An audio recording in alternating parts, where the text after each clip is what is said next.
waiting there, I find myself canceling somebody and somebody saying, wow, thank you, can I have your number? Then we take it on from there, because it really is a need in this day and age, especially that we have to reparent ourselves. Nobody wants to go back into their core and interrogate and ask questions about how you have lived, how is your past, how is it affecting your future and your present. We tend to avoid all that confrontation with ourselves. So I'm teaching them that it's okay. That's where you need to start, because you won't be able to help your child and listen to your child with deep empathy if you cannot have that for yourself. So I founded Ordained Parents Movement, or OPM, and I do on social media mainly communicate with parents. They send me emails, they send me WhatsApp, we talk and assist each other in this parenting journey, because at the end of the day, we want to heal our land. And we cannot heal our land if we do not heal ourselves, so we can assist our children in their journey of healing and becoming better people. Thank you so much for the work that you do. So, in your book, you touch on the fact that you say you don't have the gift of memorizing Bible verses and reciting them out of memory. Yes. But you find that most of the time, parents like to impose that on their children. Because you say you can't recite out of memory, but you living a godly life, a life that displays godliness. Yes. So how important is it for parents to know that it's not important to really memorize Bible verses and recite them, other than emphasizing the importance of living a godly life? Yeah. So we as parents are meant to be models, models of how a godly life should be. Yeah.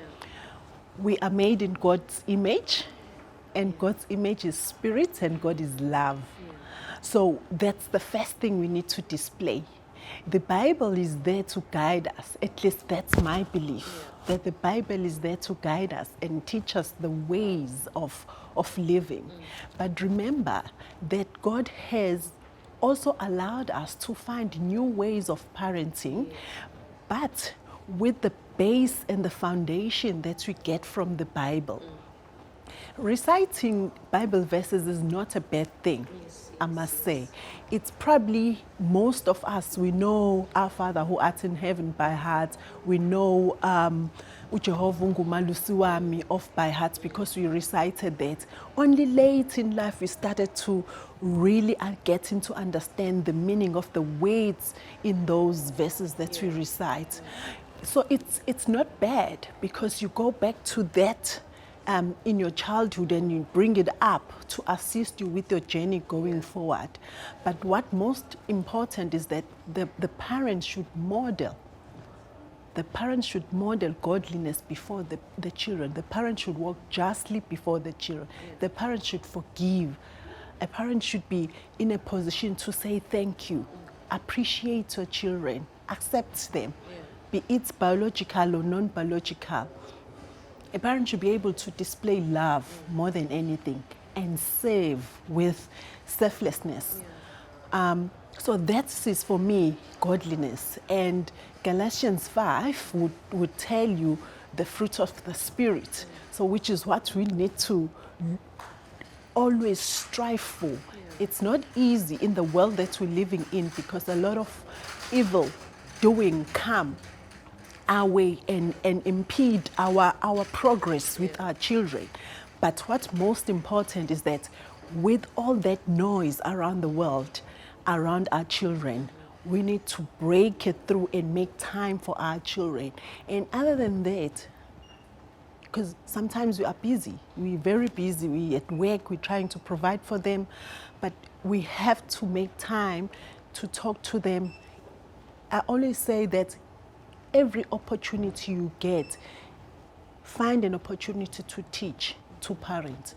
You can be in the car going to school, find an opportunity to parent. You be listening to the radio, something comes up, talk about these things. And show complete empathy and listen to your child without judging them, because they're learning, remember. They're also trying to find their feet in this new environment called world.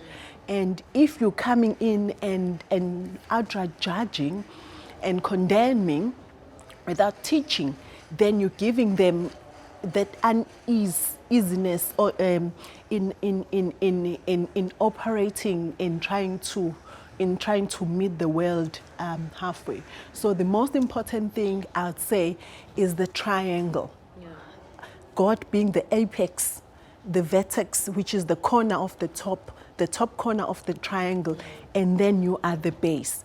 Why I say you are the base, you a parent here and the child here, you are, yes, you would say we're not equal, but you need to have a road to each other. But God being the middle and the highest point of your love and of your serving, it's easy to then have interaction and communication. So that is godliness, and we must look up to Him all the time. Pray and make time for connecting with God, because your disconnectedness will impede the progress that you have in getting your child to know God better. Yeah. You've said a mouthful, but we need more from you. Okay. Yes. In your book, you touch on the introduction. You touch on something that is very powerful that most people don't know. You say that you talk about your situation, and you say you were the only special gift to your kids because the father was not there. So I want you to take us through the concept of the parents being the special gift to their parents, because the popular norm is that the kids are the special gift, the other way around. It is vice versa. Yeah. We both give to each other, depending how you look at it. But in this context, I thought that I am a gift because I have that alignment with God Himself. And getting my firstborn child, my daughter, I was still a single parent.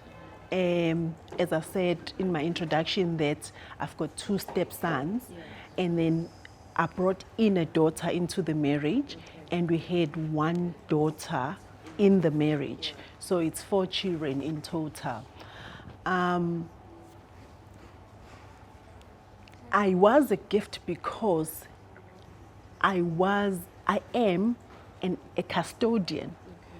I am God's assistant.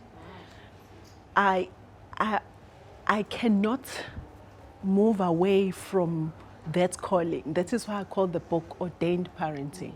Strange enough that most authors will start writing a book, then they think about the theme or the title of the book.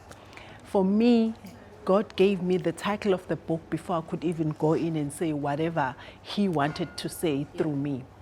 So, going back to your question, I am a gift I felt that I'm a gift to my daughter because wayengekho omunye umuntu ayenaye ngaphandle kwami, and ngomusa kaNkulunkulu I was connected noNkulunkulu, and somehow ngithule ngibuke back ukuthi how did I arrive to this point? How did I arrive to getting a well-adjusted, a well-rounded daughter?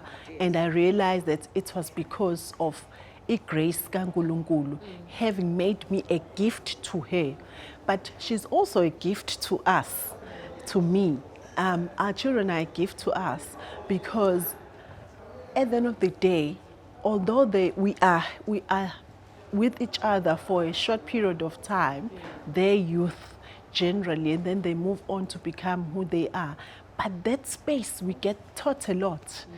We get messages from God through our children. We get an opportunity to be confronted through our children. That love that you cannot compare to anything, because this person knows that I'm completely dependent to this person. I have to trust this person. to be guided by this person that I call mom, that person I call dad. So they also are a gift to us because of the things that they bring into our lives.